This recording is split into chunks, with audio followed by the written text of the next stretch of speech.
Buku.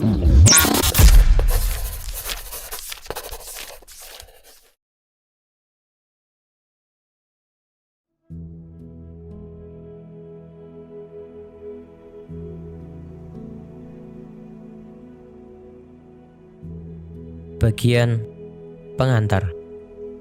Pertunjukan terbesar di bumi. Saya menghabiskan masa kuliah bekerja sebagai valet di hotel bagus di Los Angeles. Seorang tamu langganan di sana merupakan eksekutif teknologi. Dia jenius yang merancang dan mematenkan satu komponen penting router Wi-Fi ketika berumur 20-an. Dia sudah mendirikan dan menjual beberapa perusahaan. Dia sangat sukses. Hubungannya dengan uang bakal saya jabarkan sebagai campuran kegelisahan dan kebodohan yang kekanak-kanakan. Dia membawa sekepok uang kertas $100 yang tebalnya beberapa sentimeter. Dia menunjukkan uangnya ke siapapun yang mau melihat, juga ke banyak yang tidak mau melihat. Dia unjuk kekayaannya secara terbuka, dan seringkali ketika mabuk dan selalu tak ada hubungannya dengan apa yang dibicarakan. Suatu hari, dia memberi uang tunai beberapa ribu dolar kepada salah seorang kolega saya dan berkata, "Pergi ke toko perhiasan sana, belikan beberapa koin emas $1.000. Sejam kemudian, sambil membawa koin-koin emas itu, si eksekutif teknologi dan kawan-kawannya berkumpul di dermaga di Samudra Pasifik. Kemudian mereka melempar koin-koin itu ke laut, berusaha membuatnya memantul-mantul di permukaan air. Tertawa-tawa selagi meributkan siapa yang melempar paling jauh, hanya demi kesenangan. Beberapa hari kemudian, dia memecahkan lampu di restoran hotel. Manajer memberitahu dia bahwa lampu itu berharga $500 dan dia harus menggantinya. "Kamu mau $500? Tanya si eksekutif dengan cuek, sambil mengambil sekepok uang dari kantong lalu memberinya ke si manajer. "Nih $5.000, sekarang minggat sana, jangan pernah hina aku seperti itu lagi." Boleh jadi Anda bertanya-tanya, berapa lama kelakuan seperti itu bertahan? Dan jawabannya, tidak lama. Saya mengetahui bertahun-tahun kemudian bahwa dia akhirnya bangkrut. Premis buku ini adalah bahwa mengelola uang dengan baik tidak ada hubungannya dengan kecerdasan Anda, dan lebih banyak berhubungan dengan perilaku Anda. Dan perilaku sukar diajarkan, bahkan kepada orang-orang yang sangat cerdas. Seorang jenius yang kehilangan kendali atas emosinya bisa mengalami bencana keuangan. Sebaliknya juga bisa. Orang biasa tanpa pendidikan finansial bisa kaya jika mereka punya sejumlah keahlian terkait perilaku yang tak berhubungan dengan ukuran kecerdasan formal. Entry Wikipedia kesukaan saya diawali dengan Ronald James Reed, merupakan seorang filantropis, investor, petugas kebersihan, dan penjaga pom bensin asal Amerika. Ronald Reed lahir di pedesaan Vermont. Dia orang pertama di keluarganya yang lulus SMA, dan itu lebih mengesankan karena dia harus minta tumpangan di mobil orang untuk pergi ke sekolah setiap hari. Mereka yang mengenal Ronald Reed tidak banyak menceritakan hal lain. Kehidupannya sangat bersahaja. Reed memperbaiki mobil di pom bensin selama 25 tahun dan menyapu lantai di Jack Penny selama 17 tahun. Dia membeli rumah 2 kamar seharga $12.000 dan hidup di sana sampai meninggal. Dia ditinggal mati istrinya ketika berumur 50 dan tak pernah menikah lagi. Seorang kawan mengenang bahwa hobi utamanya adalah memotong kayu bakar. Reed meninggal pada 2014, umur 92. Barulah si petugas kebersihan bersahaja dari desa masuk berita internasional. Tahun 2014, 2.813.503 orang Amerika meninggal. Tak sampai 4.000 punya harta di atas $8 juta ketika meninggal. Ronald Reed adalah salah satunya. Di surat wasiatnya, sang mantan petugas kebersihan mewariskan $2 juta kepada anak-anak tirinya dan $6 juta lebih kepada rumah sakit dan perpustakaan setempat. Mereka yang mengenal Reed kaget. Dari mana dia dapat uang sebanyak itu? Ternyata tak ada rahasianya. Tak ada kemenangan lotre atau warisan besar. Reed menabung berapapun yang bisa dia tabung dan menginvestasikannya di saham blue chip. Dia kemudian menunggu sampai puluhan tahun selagi tabungan kecil berlipat-lipat menjadi $8 juta lebih. Itu saja dari petugas kebersihan ke filantropis. Beberapa bulan sebelum Ronald Reed meninggal, laki-laki lain yang bernama Richard masuk berita. Richard Fuscon sangat beda dengan Ronald Reed. Fuscon, eksekutif Merrill Lynch, lulusan Harvard, bergelar MBA, berkarir begitu sukses di bidang keuangan, sehingga bisa pensiun pada umur 40-an untuk menjadi filantropis. Mantan CEO Merrill Lynch, David Komatsky, memuji keahlian bisnis, kepemimpinan, pertimbangan bagus, dan integritas pribadi Fuscon. Majalah bisnis Crain's pernah memasukkan dia di satu daftar pembisnis sukses 40 di bawah 40. Kemudian, seperti si eksekutif teknologi, pembuang koin emas, segalanya buyar. Pada pertengahan 2000-an, Fuscon meminjam banyak uang untuk memperluas rumah 1.600 meter persegi di Greenwich, Connecticut dengan 11 kamar mandi, 2 lift, 2 kolam, 7 garasi, dan biaya pemeliharaan bulanan di atas $90.000. Kemudian, krisis keuangan 2008 melanda. Krisis itu menghajar keuangan hampir semua orang. Rupanya Fuscon jadi hancur luluh. Utang besar dan aset tak likuid membuatnya bangkrut.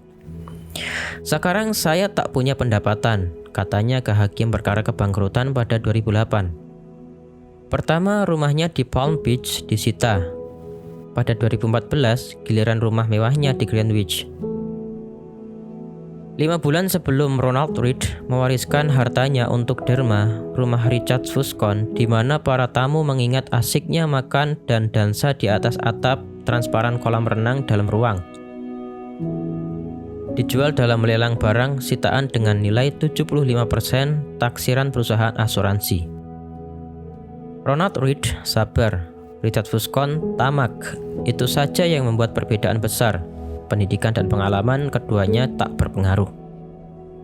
Pelajarannya di sini bukanlah supaya kita lebih meniru Ronald dan jangan seperti Richards, walau itu bukan nasihat buruk. Yang menarik di cerita-cerita itu adalah karena hanya terjadi di bidang keuangan. Dalam bidang apalagi, seseorang tanpa gelar sarjana, pelatihan, latar belakang, pengalaman formal, dan koneksi bisa mengalahkan seseorang dengan pendidikan, pelatihan, dan koneksi terbaik. Saya kesulitan mencarinya. Mustahil memikirkan cerita orang seperti Ronald Reed melakukan transplantasi jantung lebih baik daripada dokter bedah lulusan Harvard, atau merancang gedung pencakar langit lebih hebat daripada arsitek terhebat. Tidak akan ada cerita petugas kebersihan mengalahkan insinyur nuklir top dunia. Mengelola uang dengan baik tidak ada hubungannya dengan kecerdasan Anda dan lebih banyak berhubungan dengan perilaku Anda. Dan perilaku sukar diajarkan, bahkan kepada orang-orang yang sangat cerdas. Namun cerita-cerita semacam itu terjadi di dunia investasi. Fakta bahwa Ronald Reed bisa ada bersama Richard Fuscon punya dua penjelasan. 1. Hasil finansial ditentukan nasib, tidak berhubungan dengan kecerdasan dan usaha. Itu benar sampai batas tertentu dan buku ini akan membahasnya lebih rinci. Atau 2, dan saya pikir lebih lazim. Keberhasilan finansial bukan sains keras, melainkan keahlian lunak atau soft skill, di mana perilaku Anda lebih penting daripada pengetahuan Anda. Saya menyebut soft skill itu psikologi uang. Tujuan buku ini adalah menggunakan cerita-cerita pendek untuk meyakinkan Anda bahwa keahlian lunak lebih penting daripada segi teknis uang. Saya akan melakukannya dalam cara yang bakal membantu semua orang dari rich sampai fuskon, dan semua di antaranya membuat keputusan finansial lebih baik. Keahlian-keahlian itu sekarang saya sadari sangat kurang diapresiasi. Keuangan lebih banyak diajarkan sebagai bidang berbasis matematika, di mana kita memasukkan data ke rumus dan rumus memberitahu kita apa yang harus dilakukan. Itu berlaku di keuangan pribadi, di mana Anda diberitahu agar memiliki dana darurat untuk 6 bulan dan menabung 10% gaji. Itu berlaku di investasi, di mana kita tahu korelasi sejarah antara suku bunga dan valuasi. Itu juga berlaku di keuangan korporat, di mana para CFO bisa mengukur biaya kapital dengan tepat. Bukannya semua itu buruk atau keliru, namun mengetahui apa yang harus dilakukan tidak memberitahukan apa yang terjadi dalam kepala Anda ketika Anda mencoba melakukannya. Dua topik berdampak ke semua orang, baik Anda tertarik dengannya atau tidak. Kesehatan dan uang. Industri perawatan kesehatan adalah kemenangan sains modern yang membuat harapan hidup naik di seantero dunia. Temuan-temuan sains telah menggantikan gagasan-gagasan lama para dokter mengenai cara kerja tubuh manusia, dan hampir semua orang jadi lebih sehat karenanya. Industri uang, investasi, keuangan pribadi, perencanaan bisnis lain ceritanya. Bidang keuangan telah meraup orang-orang paling cerdas dari universitas-universitas top dalam 2 dasawarsa terakhir. Rekayasa keuangan Financial Engineering adalah jurusan paling populer di School of Engineering, Fakultas Rekayasa Princeton 1 dasawarsa lalu. Adakah bukti bahwa itu sudah membuat kita menjadi investor yang lebih baik? Saya belum melihatnya. Melalui coba-coba bersama selama bertahun-tahun kita belajar cara menjadi petani yang hebat, tukang ledeng yang lebih terampil, dan ahli kimia yang lebih canggih. Namun, apa coba-coba sudah mengajari kita menjadi lebih baik dalam keuangan pribadi? Apa lebih kecil kemungkinan kita terjerat utang? Lebih mungkin menabung untuk mempersiapkan masa sulit, mempersiapkan masa pensiun, punya pandangan realistis mengenai apa yang dilakukan dan tak dilakukan uang kepada kebahagiaan kita? Saya tak melihat bukti kuatnya. Saya percaya sebagian besar alasannya adalah karena kita berpikir dan diajari mengenai uang dalam cara-cara yang terlalu mirip fisika dengan aturan dan hukum, dan tidak cukup seperti psikologi dengan emosi dan nuansa. Itu bagi saya menarik sekaligus penting. Uang ada di mana-mana, mempengaruhi kita semua dan membingungkan sebagian besar kita. Semua orang memikirkannya agak berbeda. Uang menawarkan pelajaran mengenai hal-hal yang berlaku bagi banyak ranah dalam kehidupan seperti resiko, kepercayaan, dan kebahagiaan. Hanya sedikit topik yang memberi kaca pembesar lebih kuat untuk membantu menjelaskan mengapa orang berperilaku sebagaimana adanya dibanding uang. Uang adalah salah satu pertunjukan terbesar di bumi. Apresiasi saya sendiri untuk psikologi uang dibentuk 1 dasawarsa lebih pengalaman menulis mengenai topik uang. Saya mulai menulis mengenai keuangan pada awal 2008. Kala itu krisis keuangan baru mulai, resesi terburuk dalam 80 tahun. Untuk menulis mengenai apa yang terjadi, saya ingin mencari tahu apa yang terjadi. Namun yang pertama saya pelajari sesudah krisis keuangan adalah bahwa tak ada yang dapat menjelaskan secara akurat apa yang terjadi atau mengapa terjadi. Belum lagi apa yang harus dilakukan terhadapnya. Tiap penjelasan bagus diberi bantahan yang sama bagusnya. Para insinyur bisa mencari penyebab ambruknya jembatan karena ada kesepakatan bahwa jika gaya berjumlah tertentu dikenakan ke bidang tertentu, bidang itu bisa patah. Fisika tidak kontroversial, fisika dibimbing hukum. Keuangan beda.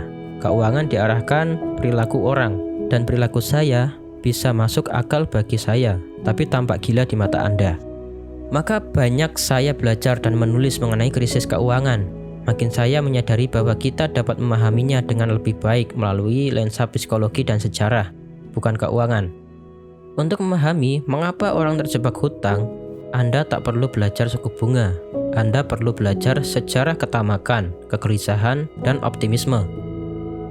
Untuk mengetahui mengapa investor menjual dalam keadaan terendah di pasar lesu atau bearish, Anda tak perlu belajar matematika harapan hasil masa depan.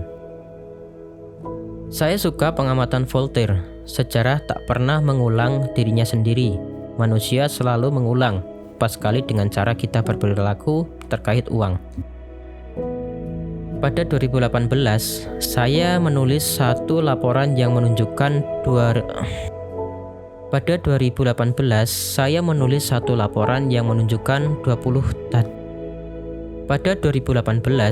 saya menulis satu laporan yang menunjukkan 20 cacat bias dan sumber perilaku buruk terpenting yang pernah saya lihat mempengaruhi manusia ketika menangani uang.